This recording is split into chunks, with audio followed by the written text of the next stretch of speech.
ಎಲ್ಲರಿಗೂ ನಮಸ್ಕಾರ. ಕ್ಯಾರೆಟ್ನ ಹಲ್ವ ನೀವು ತಿಂದಿರುವಿರಿ. ಕ್ಯಾರೆಟ್ನ ಪಾಯಸ ಅಂದರೆ ಕ್ಯಾರೆಟ್ನ ಖೀರ್ ಬಹಳ ರುಚಿಕರವಾಗಿರ್ತದೆ. ಅಲ್ಲದೆ ಈಗ ಸೀಸನ್ ಕೂಡ ಕ್ಯಾರೆಟ್ ಇದು. ಹಾಗಿರುವಾಗ ನಾನಿವತ್ತು ಕ್ಯಾರೆಟ್ನ ಹಲ್ವ ಅಥವಾ ಖೀರ್ ಮಾಡ್ತಿಲ್ಲ, ಕ್ಯಾರೆಟ್ನಿಂದ ರಸ್ಮಲಾಯಿಯನ್ನು ಮಾಡ್ತಿದ್ದೇನೆ. ಬಹಳ ಟೇಸ್ಟಿಯಾಗಿ ಬರುವಂತಹದ್ದು. ಮಕ್ಕಳಿಗಂತೂ ರಸ್ಮಲಾಯಿ ಹೇಳಿದರೆ ಬಹಳ ಇಷ್ಟ. ಅದಕ್ಕೆ ಈ ಕ್ಯಾರೆಟನ್ನು ಸೇರಿಸಿದರೆ ಇನ್ನೂ ಸಹ ಆರೋಗ್ಯಭರಿತವಾಗಿರ್ತದೆ. ಹಾಗಾದರೆ ಯಾರೆಲ್ಲ ನನ್ನ ಚಾನಲನ್ನು ನೋಡಿರ್ತೀರಿ, ಯಾರೆಲ್ಲ ಇನ್ನೂ ಸಬ್ಸ್ಕ್ರೈಬ್ ಮಾಡಿಲ್ಲ, ದಯವಿಟ್ಟು ಸಬ್ಸ್ಕ್ರೈಬ್ ಮಾಡಿ ಸಪೋರ್ಟ್ ಮಾಡಿ ಅಂತ ಹೇಳುತ್ತಾ ಬನ್ನಿ ಅಡಿಗೆ ಮನೆಗೆ ಹೋಗೋಣ. ಮಿತ್ರರೇ, ಇವತ್ತು ಈ ಕ್ಯಾರೆಟನ್ನು ಬಳಸಿ ನಾವು ನೋಡಿ ಒಳ್ಳೆ ಇವತ್ತು ನನಗೆ ಕ್ಯಾರೆಟ್ ಸಿಕ್ಕಿತ್ತು. ಎರಡು ಕ್ಯಾರೆಟ್ ಸಾಕು. ಕ್ಯಾರೆಟ್ ಬಳಸಿ ರಸ್ಮಲಾಯಿ ಮಾಡೋಣ. ನೀವು ಈ ಪನ್ನೀರಿದ್ದು ರಸ್ಮಲಾಯಿ ತಿಂದಿರುವಿರಿ. ಈ ಕ್ಯಾರೆಟ್ ಈ ಸೀಸನಲ್ಲಿ ಬರುವಂತಹ ಕ್ಯಾರೆಟ್ನಿಂದ ಒಂದು ರುಚಿಕರವಾದ ರಸ್ಮಲಾಯಿ ಬಹಳ ಚೆನ್ನಾಗಿ ಬರ್ತದೆ.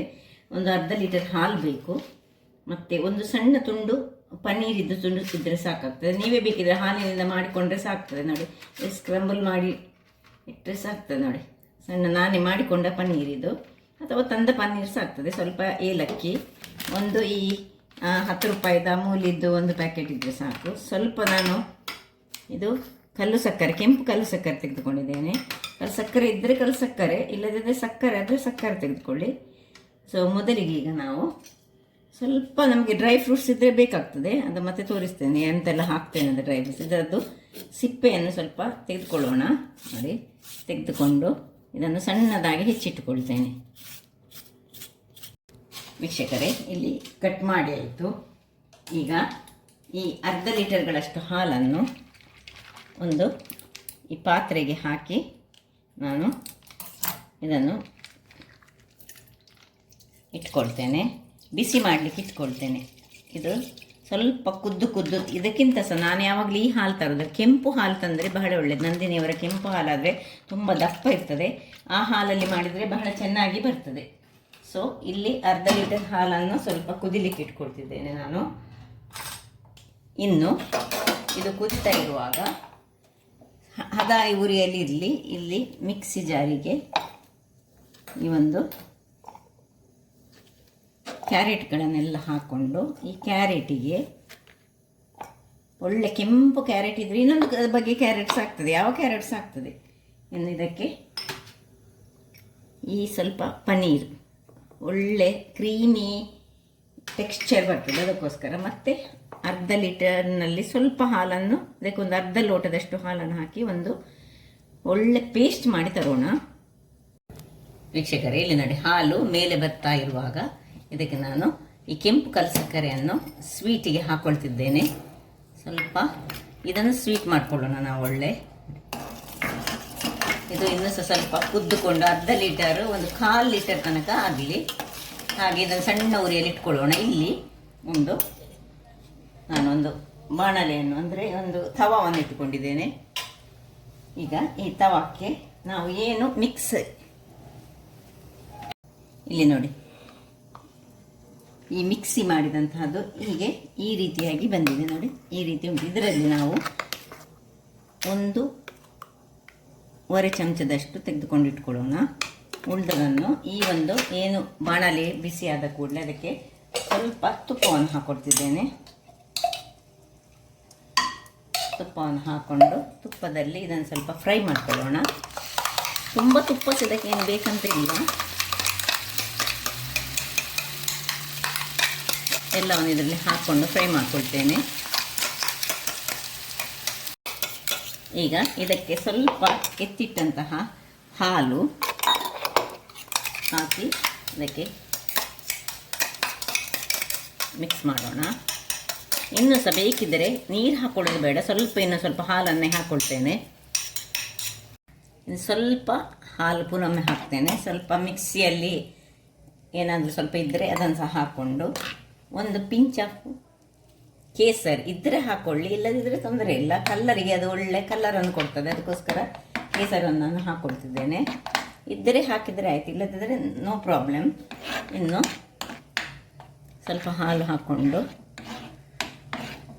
ಇದಕ್ಕೆ ಒಂದು ಪ್ಯಾಕೆಟ್ನಷ್ಟು ಈ ಒಂದು ಹಾಲಿನ ಪುಡಿಯನ್ನು ಹಾಕ್ಕೊಳ್ತಿದ್ದೇನೆ. ನೋಡಿ, ಜಾಗ್ರತೆಯಲ್ಲಿ ಅದು ಗಂಟು ಕಟ್ಟದ ಹಾಗೆ ಹಾಕೊಳ್ಳಿ. 1 ಪ್ಯಾಕೆಟ್ನಷ್ಟು ಹಾಲಿನ ಪುಡಿ. ಉರಿ ಹದಾದಲ್ಲಿ ಇಲ್ಲಿ ಇನ್ನು ಸ್ವಲ್ಪ ಸಕ್ಕರೆ, 1-2-3 ಚಮಚದಷ್ಟು ಸಕ್ಕರೆ. ಗಂಟು ಕಟ್ಟದ ಹಾಗೆ ನೋಡಿಕೊಳ್ಳಿ.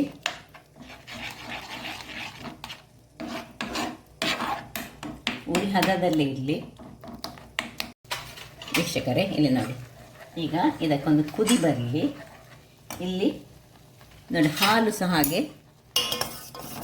ಇದಕ್ಕೆ ಆಗಾಗ ಸ್ವಲ್ಪ ಇದನ್ನು ಹಾಕೊಂಡು ಇಟ್ಕೊಳ್ಳೋಣ. ಸಣ್ಣ ಉರಿಯಲ್ಲಿ ಇದು ಆದಷ್ಟು ಕಡಿಮೆ ಆಗಲಿ. 1/4 ಲೀಟರಷ್ಟು ಆದರೆ ಸಾಕು, 1/2 ಲೀಟರ್. ಇಲ್ಲಿ ಇದು ಕುದಿಯುವಾಗ ಒಳ್ಳೆ ಕುದಿತಾ ಉಂಟು.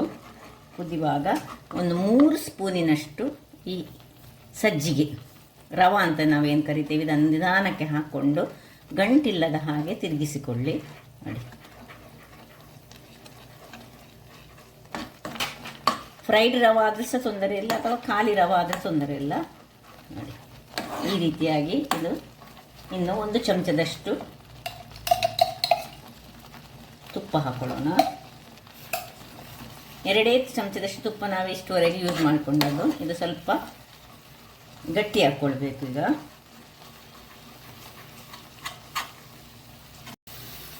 ನೋಡಿ, ಇದು ಈ ರೀತಿಯಾಗಿ ದಪ್ಪ ಆಗ್ತಾ ಬರಬೇಕು. ಒಂದು ಡೋ ಫಾರ್ಮ್ ಆಗಬೇಕು. ಈಗ ನಮಗೆ ಅಷ್ಟು ತನಕ ಹದ ಉರಿಯಲ್ಲಿ ಇಟ್ಕೊಂಡು ನಾವು ಇದನ್ನು, ಇದೀಗ ಸಕ್ಕರೆ ಸಹ ಹಾಕಿದೆ, ಸ್ವೀಟ್ ಅದರಲ್ಲಿ ಉಂಟು.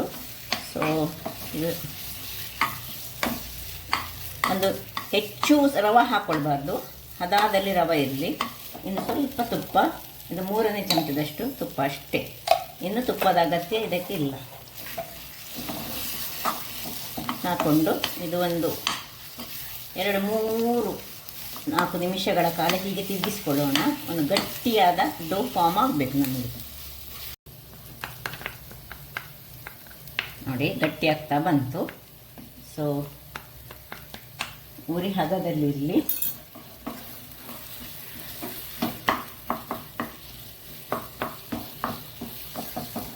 ಇನ್ನು ತುಪ್ಪ ಬೇಡ ಹಾಕ್ಕೊಳ್ಳೋದು, ಸಾಕು. ಇದನ್ನೀಗ ಆಫ್ ಮಾಡ್ಕೊಳ್ಳೋಣ. ಆಫ್ ಮಾಡಿಕೊಂಡು ಸ್ವಲ್ಪ ತಣ್ಣಗಾಗಲಿಕ್ಕೆ ಬಿಡೋಣ. ಇಲ್ಲಿದು ತಣ್ಣಗಾಗ್ತಿರುವಾಗ ಇಲ್ಲಿ ಗ್ಯಾಸ್ನಲ್ಲಿ ಒಂದು ಸ್ಟೀಮರನ್ನು ಇಟ್ಕೊಳ್ಳೋಣ. ಸ್ಟೀಮರ್ನ ನೋಡಿ, ಹೀಗಿದೆ, ಸ್ಟೀಮರ್ನೊಳಗೆ ಹೀಗೆ ಇಟ್ಕೊಂಡಿದ್ದೇನೆ. ಇದು ಸ್ವಲ್ಪ ಬಿಸಿ ಆಗಲಿ. ಇಲ್ಲಿ ನೋಡಿ, ಹಾಲು ಸಾಧಾರಣ ಕಮ್ಮಿ ಆಗ್ತಾ ಬಂತು. ಈಗ ಏನು ನಾವು ತೆಗೆದುಕೊಂಡಿಟ್ಟಿದ್ದೇವೆ ನೋಡಿ, ಇದನ್ನು ಈ ಹಾಲಿಗೆ ಹಾಕೊಳ್ಳೋಣ.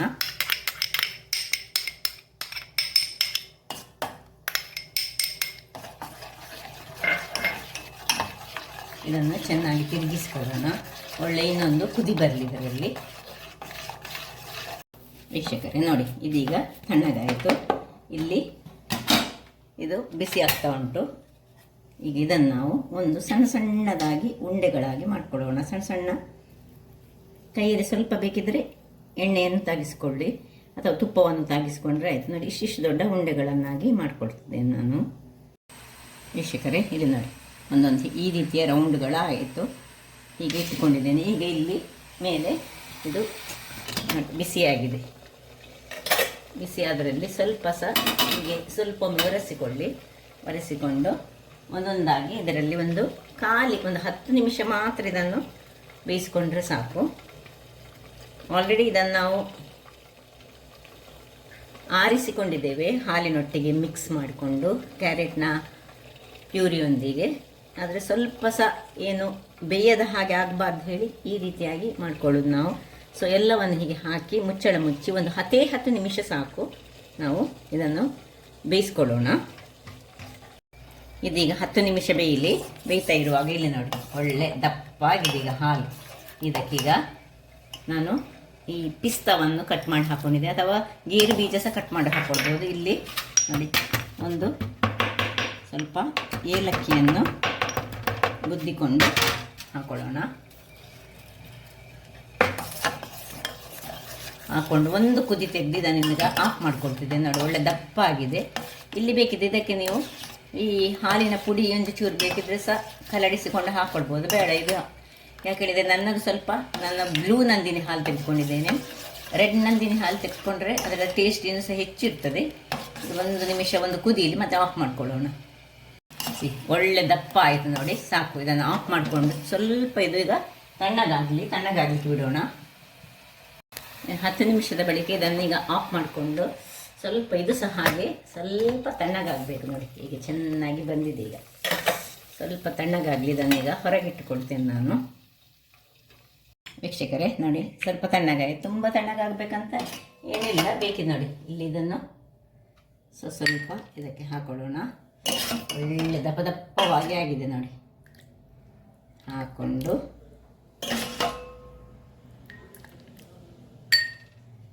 ಇನ್ನು ಇಲ್ಲಿ ಇದನ್ನು ಸ್ವಲ್ಪ ಹೊತ್ತು ಇದರಲ್ಲಿ ಮಿಕ್ಸ್ ಮಾಡಿಕೊಂಡು ಇಟ್ಕೊಳ್ಳೋಣ.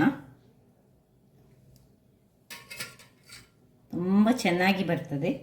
ಅಥವಾ ಸ್ವಲ್ಪ ಹೊತ್ತು ಇದರಲ್ಲೇ ಹಾಕ್ಕೊಂಡು ಇಟ್ಟು ಮತ್ತೆ ಸರ್ವ್ ಮಾಡಿದರೆ ಸಹ ಬಹಳ ಚೆನ್ನಾಗಿ ಬರ್ತದೆ. ಹಾಗೆ ಸಹ ಮಾಡ್ಕೊಳ್ಬೋದು, ಹೀಗೆ ಸಹ ಮಾಡ್ಕೊಳ್ಬೋದು. ಅರ್ಜೆಂಟ್ ಇದ್ದರೆ ಕೂಡಲೇ ಇದರಲ್ಲಿ ಹಾಕ್ಕೊಂಡು ಸ್ವಲ್ಪ ಇಟ್ಕೊಂಡ್ರೆ ಬೇಕಿದ್ದವರಿಗೆ ಸರ್ವ್ ಮಾಡುವ ಮೊದಲು ನೋಡಿ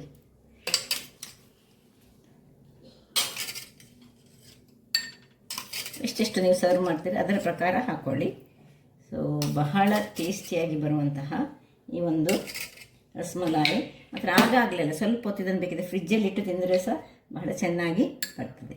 ಹಾಗಾದರೆ ನೋಡಿದ್ರಲ್ಲ ವೀಕ್ಷಕರೇ, ಬಹಳ ಟೇಸ್ಟಿಯಾಗಿ ಬರುವಂತಹ ಈ ಒಂದು ಕ್ಯಾರೆಟ್ನಿಂದ ಮಾಡಿದಂತಹ ಆರೋಗ್ಯಭರಿತವಾದ ರಸಮಲಾಯಿ. ಇದರಲ್ಲಿ ಏನು ನಮ್ಮ ದೇಹಕ್ಕೆ ಬೇಡದ ಯಾವ ವಸ್ತುಗಳನ್ನು ನಾವು ಹಾಕಲಿಲ್ಲ. ಸಕ್ಕರೆಯ ಬದಲು ನೀವು ಕಲ್ಲು ಸಕ್ಕರೆಯನ್ನೇ ಯೂಸ್ ಮಾಡ್ಕೊಳ್ಬೋದು. ಹಾಗಾದರೆ ನನ್ನ ಈ ಕುಕಿಂಗ್ ಚಾನಲ್ ನಿಮಗೆ ಇಷ್ಟ ಆದರೆ ಬೋಡೂರು ಸುವರ್ಣ ಚಾನಲನ್ನು ಲೈಕ್ ಮಾಡಿ, ಶೇರ್ ಮಾಡಿ, ಹಾಗೂ ಸಬ್ಸ್ಕ್ರೈಬ್ ಮಾಡಿ, ಹಾಗೂ ನನ್ನ ಇನ್ಸ್ಟಾಗ್ರಾಮ್ ಪೇಜನ್ನು ಫಾಲೋ ಮಾಡಿ. ಧನ್ಯವಾದಗಳು.